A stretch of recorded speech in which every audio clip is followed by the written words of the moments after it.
मालिनी और शेखर की शादी को तकरीबन 2 साल हो गए थे। शेखर की लाइफ इतनी बिजी थी कि वो चाहकर भी मालिनी को टाइम नहीं दे पाता था।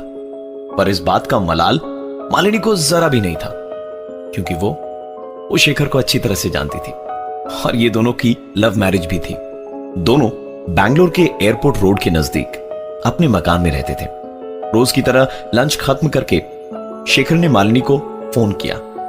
फोन रखने के करीबन 20-25 सेकंड बाद ही किचन में काम कर रही मालिनी को एक आवाज सुनाई दी, मानो जैसे कोई ऊपर वाले कमरे में दौड़ रहा हो।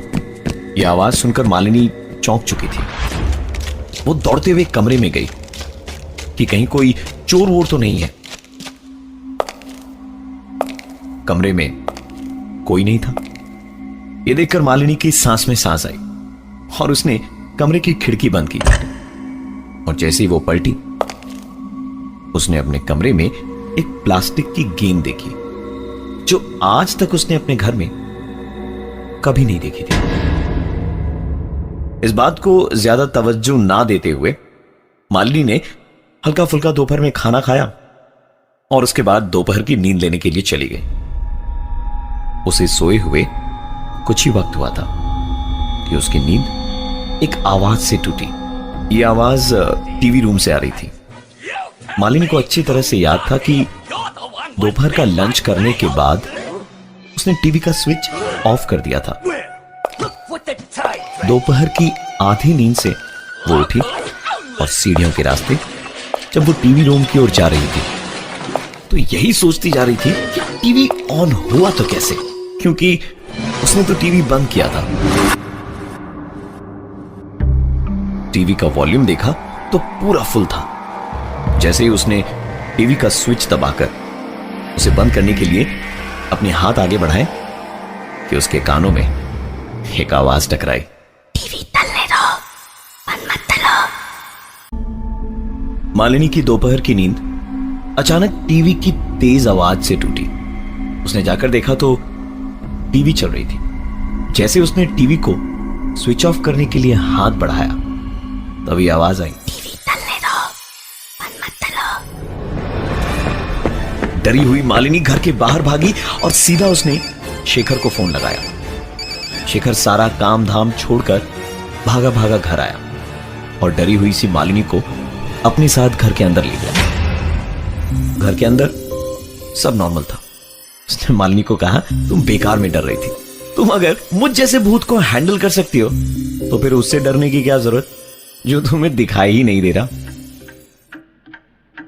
देर रात तक बातें करने के बाद शेखर और मालिनी सोने चले गए। रात करीबन 3 बजे मालिनी की नींद एक आवाज से टूटी। आवाज सुनकर ऐसा लग रहा था मानो कोई उनके दरवाजे पे प्लास्टिक की बॉल मार मार कर खेल रहा हो। मालिनी ने शेखर को नींद से उठाया और कहा कि क्या तुम वो आवाज सुन पा रहे हो? रात 3 बजे मालिनी के मुंह से ऐसी बातें सुनकर थोड़ा झल्लाते हुए शेखर ने कहा, मालिनी बस करो यार, बहुत हो गया। मैंने पहले ही कहा तुमसे कि भूत भूत कुछ नहीं होते हैं। तुम सो जाओ, तुम्हें नींद की जरूरत है। मालिनी सोने की कोशिश करने लगी और साथ ही शेखर भी। सुबह 6 बजे शेखर की नींद टूटी क्योंकि उसे प्यास लगी थी। सीढ़ियों से होता हुआ शेखर फ्रिज के पास गया। फ्रिज से पानी की बोतल निकालकर वो पानी पी ही रहा था कि इस बार शेखर ने एक आवाज सुनी। फ्रिज की लाइट की रोशनी में उसने देखा कि प्लास्टिक की एक बॉल उसके पांव के पास पड़ी है। शेखर ने वो बॉल उठाई और दाएं बाएं देख रहा था कि तभी उसके कानों में एक आवाज आई,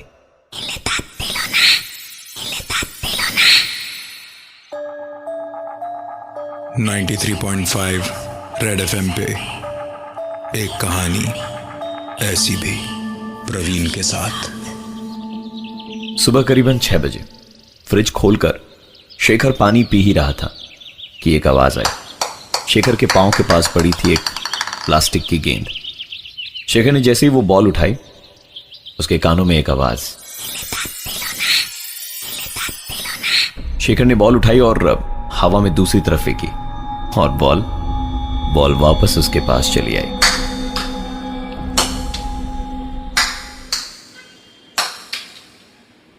थोड़ी देर बाद मालिनी बेडरूम से बाहर आई और बोली, शेखर ये क्या कर रहे हो? हड़बड़ाता हुआ शेखर बोला, कुछ नहीं, तुम तैयार हो जाओ, डॉक्टर के पास चलना है ना चेकअप कराने के लिए। मालिनी तैयार होने चली गई और शेखर ने घड़ी की तरफ देखा तो घड़ी में इस वक्त 7 बजे थे। मतलब पिछले 1 घंटे से यही चल रहा था।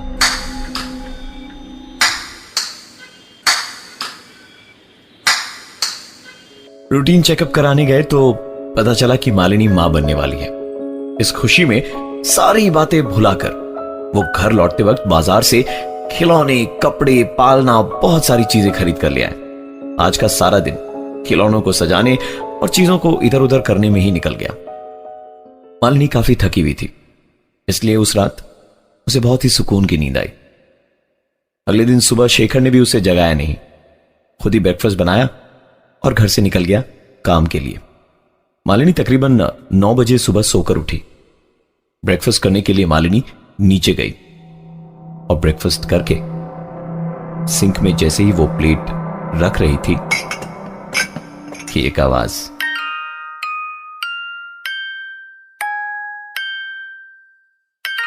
मालिनी ने उस खिलौने को उठाया और उसकी चाबी बंद कर ली। खिलौने को किनारे रखकर मालिनी ने ऊपर वाले कमरे में जाने के लिए जैसे ही पहली सीढ़ी पर कदम रखा, ऊपर से एक बॉल गिरते हुए नीचे आया।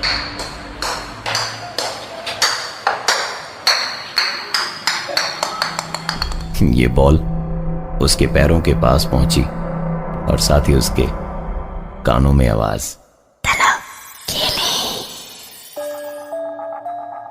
93.5 रेड एफएम पे एक कहानी ऐसी भी, प्रवीण के साथ। शेखर घर पहुंचा तो मालिनी सीढ़ियों के पास बेहोश पड़ी थी। उसकी लाख कोशिशों के बाद भी जब मालिनी को होश नहीं आया तो शेखर ने उसे उठाया और कमरे के अंदर चला गया। शेखर उसे जगाने की कोशिश कर ही रहा था कि अचानक शेखर की हालत खिसियानी बिल्ली खंबा नोचे जैसी थी। ना ही गुस्सा कर पा रहा था और ना ही अपने गुस्से को रोक पा रहा था। उसने गेंद उठाई और सीधा खिड़की से बाहर फेंक दिया। गेंद बाहर फेंकते ही मालिनी को धीरे धीरे होश आने लगा था। होश में आ चुकी मालिनी के लिए पानी लेने शेखर नीचे गया। पानी लेकर शेखर ऊपर जा ही रहा था कि पलटकर जोर से चीखा, नहीं खेल सकता, नहीं खेल सकता, नहीं खेल सकता, नहीं खेल सकता मैं तुम्हारे साथ। बचपन से कहते कहते परेशान हो गया। क्यों मेरा पीछा नहीं छोड़ते? मुझे छोड़ दो। सुबह शाम रात कभी तो मुझे अकेला छोड़ो, कभी तो मुझे अकेला छोड़ो। चीख पुकार सुनकर मालिनी दौड़ी दौड़ी बाहर आई और शेखर से उसके चिल्लाने का कारण पूछते हुए सीढ़ियों से उतर ही रही थी कि न जाने कैसे कैसे उसके कदम फिसले और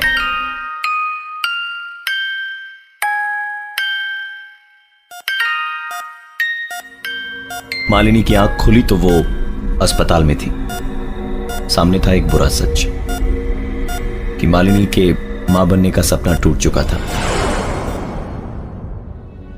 मालिनी को अपने सारे सवालों के जवाब मिल गए थे कि क्यों और किस पर शेखर उस दिन चिल्लाकर कह रहा था, नहीं खेल सकता, नहीं खेल सकता, नहीं खेल सकता मैं तुम्हारे साथ। बचपन से कहते कहते परेशान हो गया। क्यों मेरा पीछा नहीं छोड़ते? मुझे छोड़ दो। सुबह शाम रात कभी तो मुझे अकेला छोड़ो। दरअसल शेखर का एक छोटा भाई भी था जिसकी मौत तब हुई जब वो सिर्फ 3 साल का था।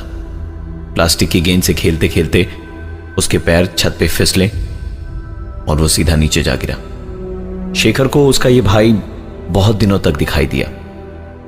शेखर ने इसका जिक्र अपने घर वालों से, अपने दोस्तों से किया तो लोग उसे इसका पागलपन या वहम कहते। और कई बार तो डॉक्टर्स भी दिखाया, लेकिन शेखर के इस परेशानी का हल उसे नहीं मिला। आगे चलकर शेखर इन सब चीजों का आदी हो गया, और क्योंकि शेखर के उस छोटे भाई ने कभी भी शेखर को नुकसान नहीं पहुंचाया था, इसलिए उसने इसका जिक्र लोगों के सामने करना बंद कर दिया।